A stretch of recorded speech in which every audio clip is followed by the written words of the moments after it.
함께 나눌 말씀은 민수기 35장입니다. 민수기 35장 1절부터 21절까지의 말씀입니다. 민수기 35장 1절부터 21절 한 절씩 교독하겠습니다. 여호와께서 여리고 맞은편 요단 강가 모압 평지에서 모세에게 말씀하여 이르시되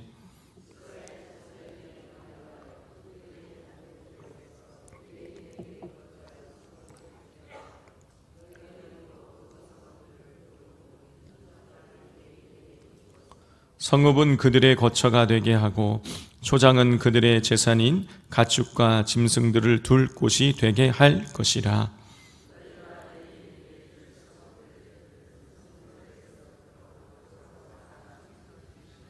성을 중앙에 두고 성밖 동쪽으로 2000규빗, 남쪽으로 2000규빗, 서쪽으로 2000규빗, 북쪽으로 2000규빗을 측량할지니 이는 그들의 성읍에 들이며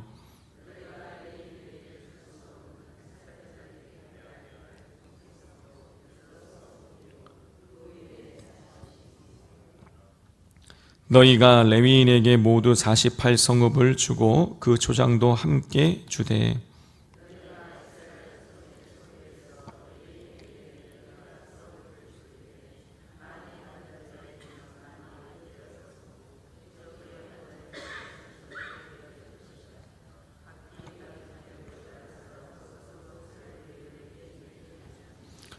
여호와께서 또 모세에게 말씀하여 이르시되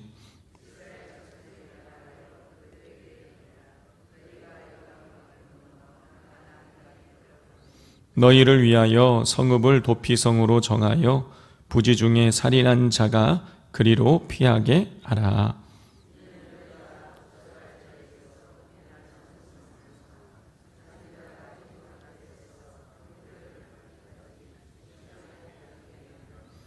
너희가 줄 성읍 중에 6을 도피성이 되게 하되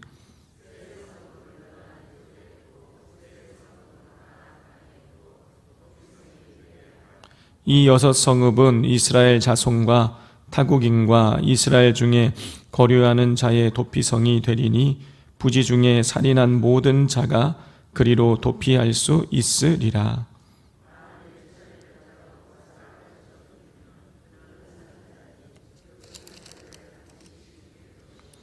만일 사람을 죽일 만한 돌을 손에 들고 사람을 쳐 죽이면 이는 살인한 자니 그 살인자는 반드시 죽일 것이요.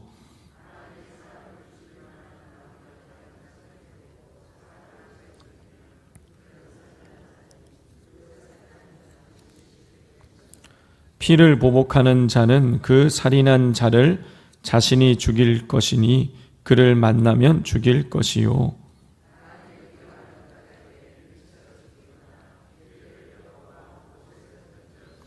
함께 읽겠습니다.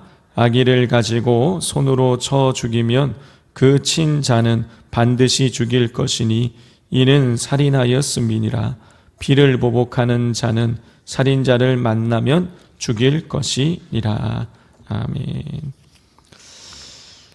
어제 하나님께서 이스라엘 백성들에게 가나안 땅의 경계를 알려주시고 그리고 가나안 땅을 이제 제비 뽑아서 나누기 위해서 각 지파별로 한 명씩 이렇게 대표를 선출하게 하신 그 모습을 명령하시는 것을 우리가 살펴보았죠. 자, 오늘 본문에는 그 땅을 분배받지 못하는 레위인들에 관한 하나님의 말씀을 주시고 있습니다. 자, 레위인들은 조금 달라요. 다 나머지 12개 지파와는 조금 다른 지파였습니다. 레위인들은 구별되었죠. 그래서 인구를 계수할 때에도 이 레위인들은 그 인구 조사에 계수되지 않았어요. 그리고 레위인들은 이스라엘에 태어난 모든 장자를 대신했습니다. 하나님께서는 이스라엘을 대신해서 레위인들이 대신 하나님의 성전에서 섬기게 하셨어요. 자, 그런데 이렇게 하나님의 일을 섬기는 이 레위인들에게 하나님께서는 땅을 분배해 주지 않으셨습니다. 각 지파는 인구수에 따라서 땅의 크기가 정해졌고, 그리고 땅의 위치는 제비를 뽑아서 정해지게 되었어요. 그런데 이 레위인들은 인구 계수에도 포함되지 않고, 그리고 땅을 위치를 정하는 그 제비 뽑는데도 사람을 보낼 수가 없었어요. 그러면 레위인들은 그러면 어떻게 살아갔느냐? 오늘 이 본문에 오늘 그 내용이 기록되어져 있습니다. 자, 2절을 보면 하나님은 레위인이 땅은 소유하지 못하게 하셨지만 그들이 거주할 성읍과 목축에 필요한 초장을 마련해 주셨습니다. 자, 여기서 우리가 생각해야 될 것은요, 이 다른 지파들은 모여 살았잖아요. 이렇게 모여 살았습니다. 한 군데. 근데 레위인들은요, 흩어져 살았어요. 이 12개 지파의 땅에 흩어져 살았어요. 왜냐하면 그들에게 이 12개 지파에 흩어져 살면서 그들에게 하나님 말씀을 가르치고 하나님의 이 영적인 지도를 하기 위해서, 하나님을 섬기는 데 도움을 주기 위해서 레위인들은 여러 12개 지파의 땅에 이렇게 흩어져 살았습니다. 자, 그러면 흩어져 살았는데 땅이 없잖아요. 땅이 없으면 집도 못 짓고, 그러지 않습니까? 근데 하나님께서 레위인들에게 최소한 땅을, 그러니까 집을 짓고, 이렇게 레위인들이 모여 살 수 있는 그런 집을 지을 수 있는 공간을 그 땅을 얻은 지파에게서 얻어서 생활을 하게 하셨어요. 자, 그리고 또 목축지도, 초장도 하나님께서 허락해 주셨습니다. 목축지로 주신 거예요. 아니, 레위인들은 하나님을 섬기는 일을 하는데 왜 목축지가 필요했냐? 이유가 있었어요. 레위인들은 그 이스라엘 백성들이 바치는 11조와 그리고 바치는, 하나님께 바치는 제물 중에 일부를 받아서 생활을 했습니다. 자, 그런데 이스라엘 백성들이 바치는 이 11조 중에는 짐승을 키우는 사람들은 짐승의 11조를 드리게 되는 것이죠. 그러면 그것이 이제 11조를 바친 것 중에 그 일부가 이제 레위인들에게 오게 되는데, 짐승을 받잖아요. 그럼 이 짐승도, 이 짐승을 또 키워, 이 집에서 예전에 소 한 마리, 돼지 한두 마리 이렇게 집에서 키우듯이 그걸 이제 키워야 될 목축지가 필요했던 것이죠. 그래서 하나님께서 그 목축지도 주게 하신 것이에요. 성읍도 주시고 목축지도 주게 하셨어요. 자, 7절 말씀을 보면 하나님께서는 이렇게 해서 12지파로부터 48개 성읍을 얻게 하시고 그 성읍 동서남북 사방으로 초장도 함께 주셨어요. 6절을 보면 그 48개 성읍 중에서 6개 성읍은 도피성으로 사용해야 한다고 하나님께서 말씀해 주셨습니다. 자, 하나님께서는요, 당신의 일을 하는 이 레위인들이 이 기본적인 생활을 할 수 있도록 그들의 필요를 이렇게 공급해 주셨습니다. 따라서 우리가 이 레위인들에게 주시는 이 성읍과 목조지를 보면서 하나님께서는 하나님의 일을 감당하는 자들을 하나님께서 다 이렇게 필요한 것들을 공급해 주신다라는 것을 알 수가 있습니다. 그러므로 우리도, 그러니까 하나님 자체가 레위인들에게 말씀하셨죠. 내가 너희의 기업이다. 하나님 자체가 레위인들의 기업이라고 말씀해 주셨어요. 하나님께서는 하나님을 일을 하는 사람들에게 하나님 필요를 다 공급해 주시는 것입니다. 우리 지금 여러 구역장님들, 교구장님들, 예배 인도자님들, 권찰님들, 또 각 우리 봉사 부서에서 하나님의 일들을 섬기고 계시는 하나님의 일꾼들 가운데에 하나님께서 그 모든 삶에 필요한 것들을 다 공급해 주시는 은혜를 경험하게 되시기를 주님의 이름으로 축복을 드립니다. 자, 9절부터 15절에는 이 레위인들이 받은 48개 성읍 중 6개의 성읍을 도피성으로 삼으라고 말씀하셨는데 그 도피성 제도에 관한 내용이 나옵니다. 13절을 보면 하나님께서는 레위인에게 48개의 성읍 중 6개는 도피성으로 구별하라고 말씀하셨어요. 14절을 보면 6개 성읍 중 3성읍은 요단 동쪽에, 또 3성읍은 가나안 땅 요단 서쪽에 두게 하셨어요. 자, 요단강을 기점으로 해서 서쪽은 가나안 땅, 동쪽은 이제 모압과 암몬이 살고 있는 땅인데, 이 동쪽 지역에도 어제 말씀드린 것처럼 르우벤 지파, 갓 지파, 그리고 므낫세 지파 중에 절반이 가나안 땅 밖에 이렇게 살고 있었죠. 근데 가나안 땅 밖에 살고 있는 이 지역에도 하나님께서 도피성을 3개 두게 하시고 가나안 땅에도 도피성을 3개 두게 하셨어요. 자, 그러면 도피성을 두게 하신 이유는 무엇인가? 우리 11절 같이 읽겠습니다. 너희를 위하여 성읍을 도피성으로 정하여 부지 중에 살인한 자가 그리로 피하게 하라. 도피성은 부지 중에 의도적인 것이 아니라 어떤 피치 못할 어떤 그런 의식하지 못하는 상황 중에 불가항력적으로 일어난 그런 살인한 자가 보호받을 수 있는 피난처였어요. 하나님께서는 우리가 12절부터 15절까지의 말씀을 읽어보면 2번이나 도피성에 혜택받을 수 있는 자가 누구인지를 재확인시켜 주는데, 우리가 첫 번째로 주목해야 될 것은 도피성으로 피한다 그래서 죄가 면제되는 것은 아니라는 것입니다. 자, 도피성은 부지 중에 살인한 자가 복수할 자를 피해 공정한 판결을 받을 때까지 일시적으로 보호받는 곳이에요.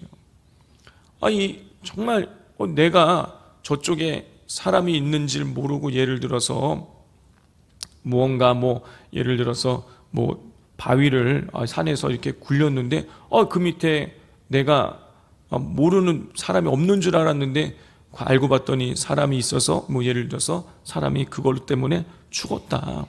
이러면 이제 도피성으로 피하게 되면 그것에 대한 재판을 받을 수 있게 한 것이죠. 그 죽음을 당한 가족들이 이 사람에 대해서 복수하지 못하게 하는 거예요. 도피성에 들어와 있는 사람들은. 자, 2번째로 우리가 또 주목해야 될 것은 이 제도가 그렇게 부지 중에 살인한 자가 재판을 받을 수 있도록 도피성에 피하면 어느 누구도 그 사람을 건들 수 없게 하는 이 제도가 이스라엘 유대인들에게만 해당되는 것이 아니라 타국인들도 이방인들에게도 다 적용이 되었다라는 것입니다. 하나님은 이스라엘을 택하셨지만 오직 이스라엘만이 하나님의 백성은 아닌 것이죠. 하나님을 경외하는 모든 사람들, 예수 그리스도를 믿음으로 거듭난 하나님의 자녀들은 보호의 은총을 누릴 수 있게 된 것이죠. 그래서 본질상 진노의 자녀였던 우리가 하나님의 자녀가 되는 은총을 누릴 수 있게 되어진 것입니다. 자, 16절부터 21절에는 도피성에 피한 사람들이 부지중이 아니라 악의를 가진 살인을 했다는 것이 밝혀졌을 때 처리 방법을 알려주세요. 자, 살인이 일어났을 때 가장 먼저 판단해야 될 것은 이것이 의도적이냐, 그렇지 않느냐, 고의성이 있느냐, 이거를 판별해야 되는 것입니다. 판단의 근거가 되는 것은 16, 17, 18절을 보면 살인과 관련된 이 도구가 있느냐였어요. 살인자의 손에 철 연장이나 사람을 죽일 만한 어떤 돌이나 또 나무 연장이 들려 있다면 이거는 고의성이 인정돼서 반드시 죽음의 형벌을 내려줘야 했습니다. 자, 또 여기에 덧붙여서 우리 20절을 보면 어떤 마음에서 미워하는 마음을 가지고 21절을 보면 악의를 가지고 또 기회를 엿보다가 이 고의로 살인한 자도 이 사람도 고의성이 있기 때문에 내가 어떤 미워하는 마음과 악의를 가지고 기회를 엿보다가 의도적으로 살인했다는 것이 밝혀지면 이 사람도 역시 형벌을 죽임을 당해야만 했습니다. 자, 그런데 이런 고의성을 가지고 의도성을 가지고 사람을 죽였을 때에 이 사람을 이제 이 형벌을 내리게 될 때에 이거는 공동체가 이 사람에 대한 형벌을 집행했어야 된다라는 것이죠. 자, 예를 들어서 제가 A라는 사람을 죽였어요. 의도적으로 죽였어. 그러면 이 A라는 사람의 가족이 저를 와가지고 막 때려서 죽이면 되는 게 아니에요. 제가 죽음의 형벌을 받았지만 이거는 이 이스라엘 백성의 공동체 차원에서 형벌이 이루어지게 하나님 만들어 주셨어요. 보복이 형벌이 개인적인 차원이 아니라 공적인 차원에서 이 사람에 대한 형벌을 집행토록 하나님 말씀해 주셨습니다. 자, 그로 인해서 사사로운 만약에 개인이 너가 우리 예를 들어서 아버지 죽였어? 내가 원수 갚을 거야 하고 이렇게 죽이게 되면 이게 무법천지가 되어버리는 것이죠. 그래서 하나님의 질서 속에서 이 형벌이 치루어지도록 하나님께서 그렇게 질서를 만들어 주신 것입니다. 우리도 마찬가지죠. 우리도 하나님의 법을 따를 때, 성경의 말씀을 따라 우리가 살아갈 때 그것이 가장 안전하고 질서 있는 삶인 것입니다. 그러므로 우리가 항상 내가 하나님의 말씀 안에서 하나님의 질서를 따라 살아가고 있는지를 우리가 점검해 볼 수 있어야 하겠습니다. 자, 오늘 말씀을 우리가 마음에 품고 기도하기를 원합니다. 이 시간 기도하실 때 우리의 삶이 또 우리의 가정이 이루어져 가는 데 있어서 무엇을 기준으로 우리가 살아가고 있는지, 우리가 내 마음의 감정을 따라서 우리가 살아가고 있는지, 내가 누군가 미워하면 그 사람 그냥 미워하고, 또 내가 누군가를 좋지 않게 생각하면 그런 마음을 가지고 내가 어떤 사람을 대하고, 가정 내에서도 우리 가정이 움직여지는 것이 감정에 의해서 움직여지고 있는지 아니면 하나님 말씀을 따라서 움직여지고 있는지를 우리가 점검해 보기를 원합니다. 그리고 돌이킬 것은 돌이키고 하나님의 질서가 우리의 삶 가운데에 세워지게 해달라고 우리 기도해 주십시오. 또 기도하실 때 우리 하나님께서, 우리가 하나님의 일을 하는 자들은 모든 필요를 하나님 공급해 주시는데, 하나님 저에게도 하나님 저의 모든 필요를 다 공급해 주셔서 하나님의 일에 집중할 수 있게 해달라고 기도해 주십시오. 또 기도하실 때 성령 강림 주일을 앞두고 오순절 마가의 다락방에 모여서 기도했던 그 120문도의 사람들처럼 우리도 새벽을 깨우며 기도합니다. 성령의 충만함을 허락해 달라고, 특별히 오늘 저녁에 있을 수요 예배를 통해서 또 금요 기도회를 통해서 뜨거운 성령의 강림이 우리에게 임하게 해달라고 이 시간 또 기도하기를 원합니다. 이 시간 주여 삼창하고 기도하겠습니다. 주여 주여 주여